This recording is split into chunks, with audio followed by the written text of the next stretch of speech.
Now what I'm going to show you now, we have talked about, and many sharp-eyed viewers have known that this was an important thing about this clip for a long time.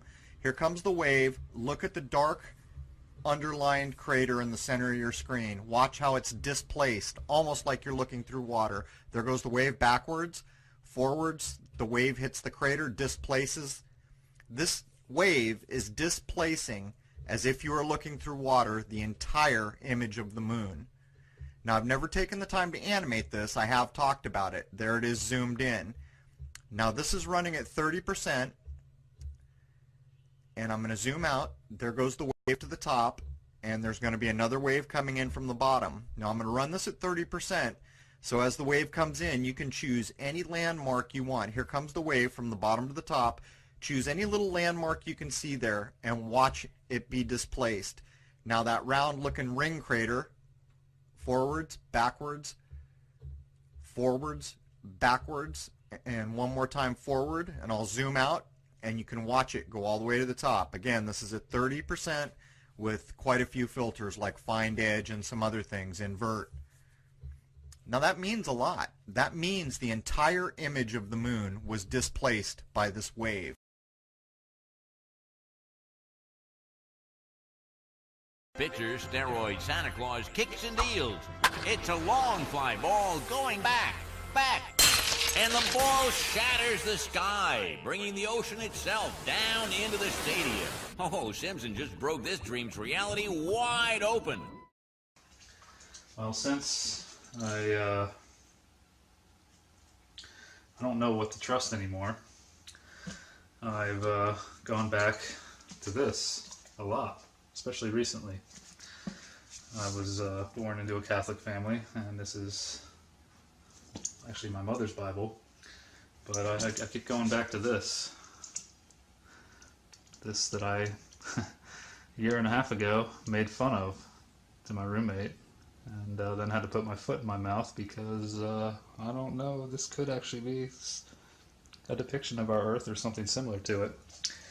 But as you can see, there are waters above the firmament in this picture, and then it has firmament of the sky, which might allude to some type of liquid up here, maybe. But, of course, this is an illustration. So I'm using this as my basis for now, because I've been pulled back to Christianity in so many different ways in the past few months.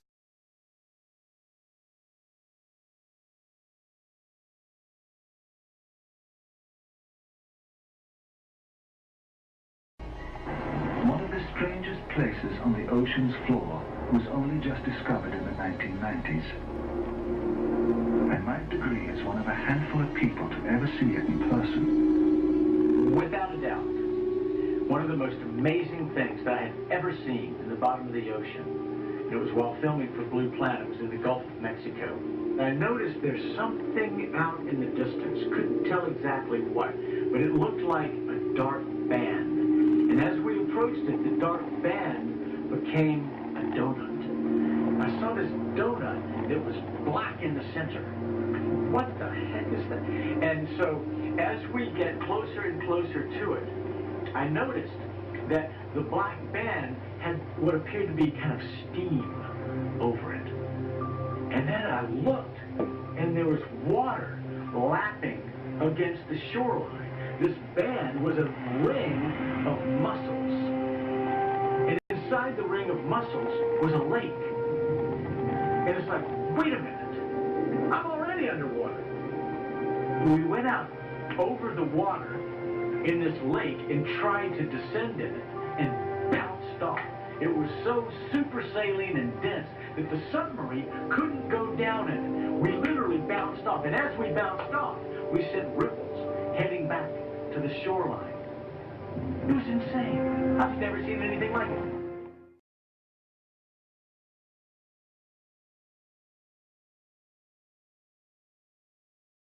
Known depictions of the Earth, it's always been flat and enclosed by a dome. The Egyptians, Norse, Hindus, Mayans, Incas, Navajos, Hebrews, etc. all knew that the Earth is flat and covered by the firmament.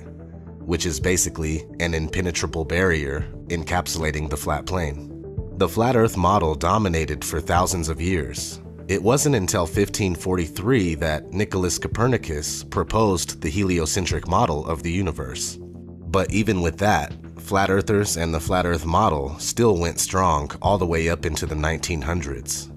We see proof of that with books like Zetetic Cosmogony by Thomas Winship, published in 1899, Terra Firma, The Earth Not a Planet, Proved from Scripture, Reason, and Fact by David Wardlaw Scott, published in 1901, or even Kings Dethroned by Gerard Hickson, published in 1922, where the author details all of the problems with heliocentrism and the mistakes made by people like Copernicus, Einstein, Newton, Kepler, etc. So we see from the beginning of time all the way until the 1900s, the flattened stationary Earth was going strong. In all honesty, flat Earth has never died. But for the sake of this video, we'll say up into the early and mid-1900s. In a magazine from August 1931 called Popular Science, explorer Auguste Piccard went on record stating, "It seemed a flat disk with an upturned edge after ascending 10 miles high on a balloon." 10 miles is only a little over 50,000 feet.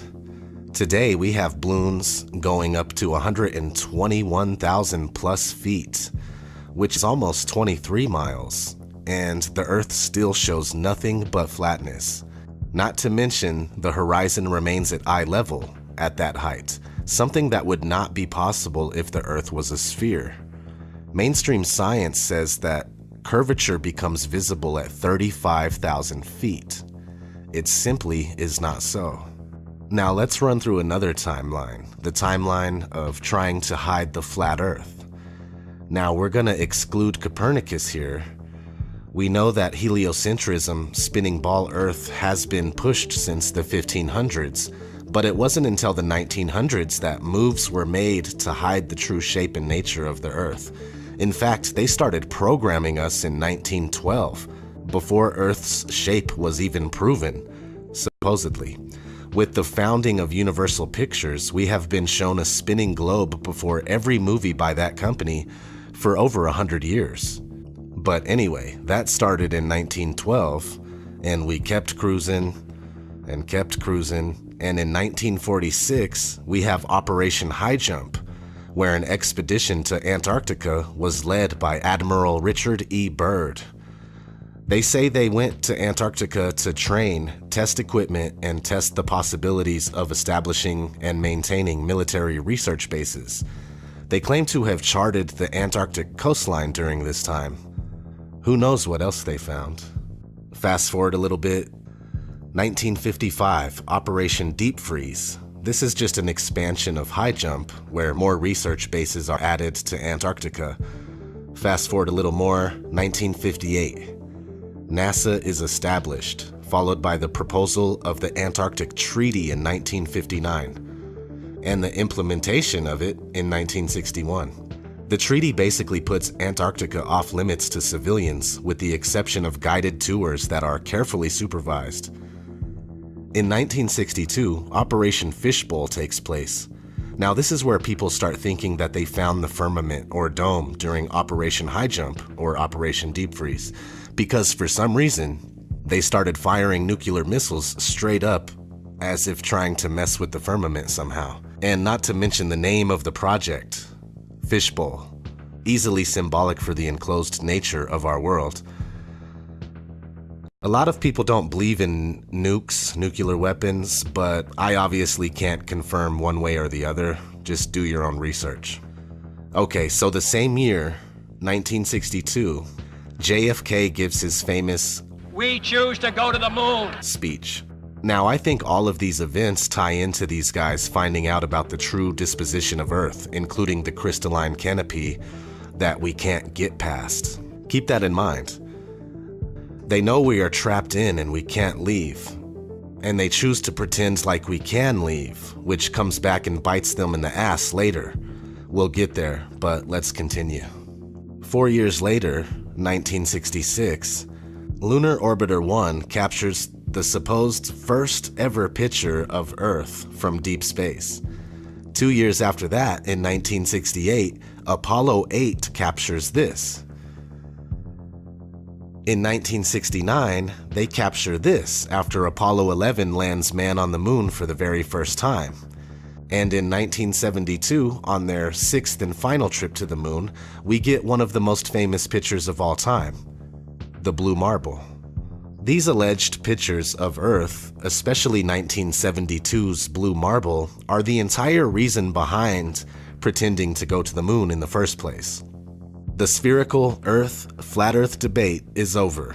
All the ancient cultures of the world and all of the authors writing flat Earth books well into the 1900s are incorrect. The Earth is not flat. NASA has proved it. It's over. You live on a spinning ball, just like Universal Pictures predicted. Only one problem with that. It's now 2017. Curvature cannot be detected by anyone on Earth.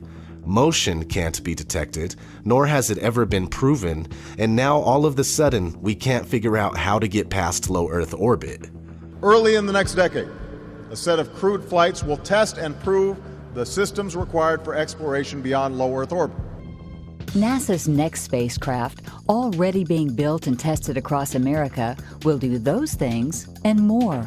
This is the spacecraft that's going to take humans to explore the solar system. It's the next big step for NASA in exploration. Called the Orion Multipurpose Crew Vehicle, or MPCV, this next-generation spacecraft will enable America to explore beyond low Earth orbit. As we get further away from Earth, we'll pass through the Van Allen belts, an area of dangerous radiation. We must solve these challenges before we send people through this region of space. The kinds of technologies that we're testing out on Space Station are definitely helping us with our goals of going beyond low Earth orbit. I think and many would consider it maybe even science fiction. The plan that NASA has is to build a rocket called SLS, which is a heavy lift rocket. It's something that is much bigger than what we have today, and it will be able to launch the Orion capsule with humans on board, as well as landers or other components to destinations beyond Earth orbit. Right now, we only can fly in Earth orbit. That's the farthest that we can go. And this new system that we're building is going to allow us to go beyond and hopefully take humans into the solar system to explore. So the moon, Mars, asteroids, there's a lot of destinations that we could go to, and we're building these building block components in order to allow us to do that eventually. Low Earth orbit is between 99 miles and 1,200 miles away. So we'll say that we can't get past 1,200 miles, and that's a big problem because the moon, according to the heliocentric model, is about 237,000 miles away. Now that's a big difference. Why was it so easy to go to the moon 6 times between 1969 and 1972, but we can't go even 1% of that distance now in 2017? Yeah, 1%. We can't even go 1% of that distance. Of course, they blame it on the idea of a radiation belt, but the truth is that the Van Allen belt is a cover story for the firmament. We live on a flat plane inside of an enclosed structure. It has always been this way, and it will always be this way. The ridiculous notion of us living on a spinning ball darting through infinite space is very new on the complete timeline of mankind. And at the rate things are going, it won't be around much longer. The deception of heliocentrism will have been a very short-lived attempt at removing man from his and her divine nature. This is ODD TV.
Hi folks, my perspective here. So something else is going on. Now, when the sun rises in the east early in the morning, and if you're in a tall building, you go to the west side of the building, you open a window in the west, and what happens? The sunlight floods into the room and illuminates the whole room, even though the sun is on the horizon in the east. How can the light from the sun reverse back and penetrate the room and illuminate the whole room?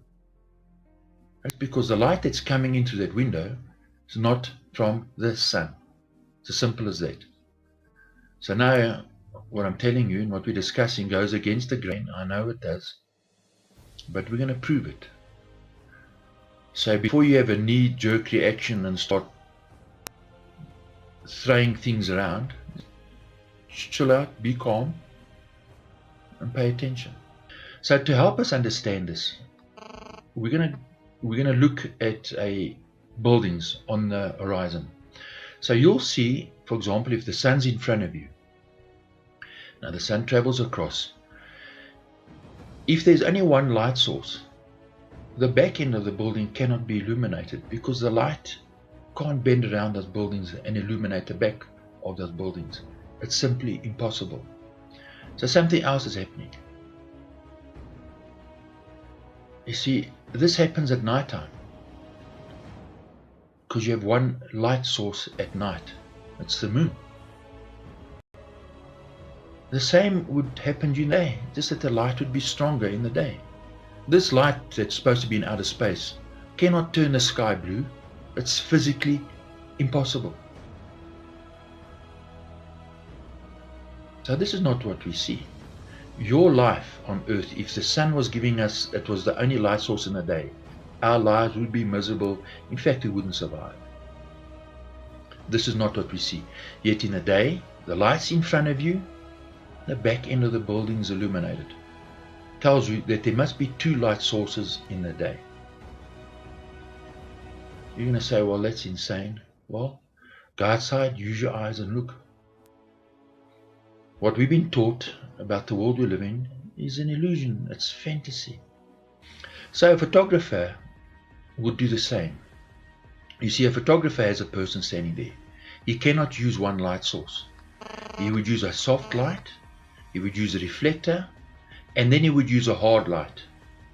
And it's these aspects of these lights together he can illuminate the person or the object properly. So there's a lion, right? He would take a softbox. This would create the light of day, the ambient light. He would use a reflector on the opposite side. And then he would take a hard light, which is like the sun, and he would move that hard light around until he's happy with the lighting. And it's only in this way that he can illuminate a 3D object in 3D space. And this is the way the world works. A photographer cannot illuminate a 3D object with one light. It's physically impossible. Now, if there was only the sunlight, your world would be a nightmare. It would be ugly. So, we have the light of day, a reflector, a dome, like a molten mirror covering the earth, and we have the sun. And it's the sun that gives us the hard shadows and the hard light. And it's the combination of these three things, the two lights and the reflector, that we see the way we do. If there was no reflector, right, and there was no dome, right, so the light's not working from them, and we only have the sun, well, this is what the whole day would look like. The only time you'd see objects lit is when the sun was behind you. Your world would be like a horror movie. And that's a fact. Go try it out. We know this. The crazy thing is that we know this and we understand this, but when we go outside in the real world, we've been so brainwashed that we don't think. We don't appreciate or respect the creation. So, some people have taken images like this and have said, well, what is that second sun doing there? This is not a lens reflection because it's behind the clouds. And people look at this and say, what's going on here? What on earth am I seeing? Well, you're seeing the sun reflect off the dome. And as Job said, that dome is like a molten mirror, beat out.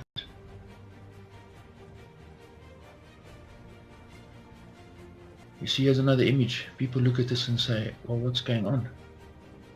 What am I seeing? And people talk about another planet, Nibiru. You're just seeing the reflection of the sun on the dome. And this is not a lens flare because you see the reflection in the reflection of the water. And people take video footage of things like this and they're astounded. Now, especially in colder areas when there's no moisture in the air, we see this all the time. Now, I've worked in the Mascarene Islands, and during the cyclones, the moisture in the air evaporates. And you see images like this during those periods of the year.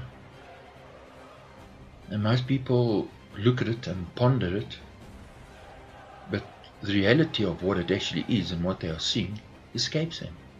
Like the people taking this video, no idea.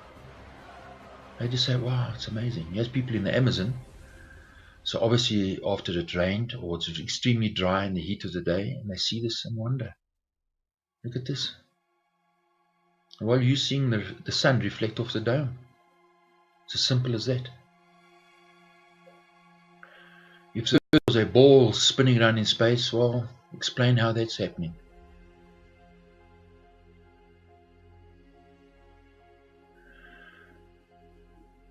If we just spend some time pondering on the creation, you'll see a different world to the one you were taught to believe in. It's as simple as that. This is the real world.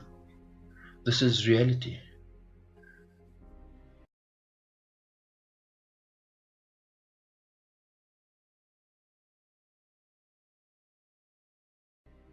And these things give evidence that there is a creator, a powerful creator who has all these things under his power and control. So as the sun sets, watch the light reflect off the dome and it moves with the sun. And there are two of those lights. So if I tell you, well, the earth has a dome and it has two light sources and these sources are orbiting around the earth, you'd say I'm crazy. But the evidence is there. The reality is this is what you see with your eyes, and then NASA comes with a silly ball cartoon. And this is the reality. You see, the real influence for these artists was the creator. Because the greatest artist and painter of light is the creator. And he's the greatest artist. He paints in real light, the real thing. We can only imitate what the creator does. The creator is a wonderful, marvelous artist. And his creation sings, not just in light, but in sound. It's astounding. It's been an absolute privilege to live and see the work of this creator. I was born, I didn't deserve to see this and understand it. What an absolute privilege. And so, the common sense tells you, if I see this painting, who painted that? You want to learn about this because you're astounded, saying that's beautiful. When I see this, I ask myself, well, who's painted this? How is it that I can see this and is painting this in my mind with light? And it moves, and it's awesome to look at. We see a gentleness, a loving kindness that is astounding. But unfortunately, we live in a wicked system ruled by despots, psychopaths, who don't want you to see and listen and think. They don't want you to be free. They want you to believe that this stuff just evolved. I mean, look at this, come on. This evolved, really? And it's flat. Say what you want to. Your eyes and your mind tells you it's flat. So we need to take time to look and appreciate and meditate and think on these things. And we'll see. No doubt about it. There's a creator. And the quality of this creator possesses is truly astounding.